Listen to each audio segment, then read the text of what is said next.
picked up this old compressor a few, I don't know, a year or two ago.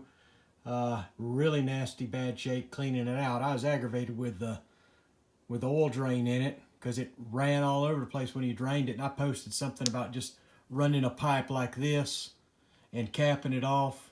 You know, have this as an extension and capping it off and draining it that way. And it works, but I've, again, had trouble with this pump and trying to determine where my issues are. I've been having to drain and refill the oil.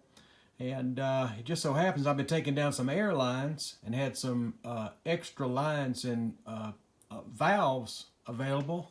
So here's version 2. Again, just an extension of pipe that goes in to where your oil drain plug is.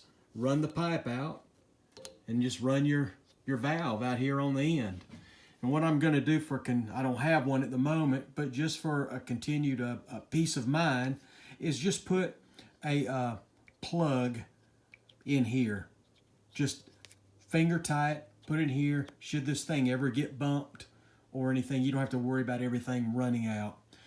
In fact, if you felt you needed a little extra security, you could always just run like a little wire tie or something around this to keep this from moving. But said I've run and changed this thing about 4 times, and I'm gonna tell you what, this has saved me all kinds of aggravation and time. And again, it was just something that was laying around, so now it's just as simple as pulling this, letting it drain, closing it back up. Again, hope somebody's able to find this helpful and useful, and as usual, good luck with your projects.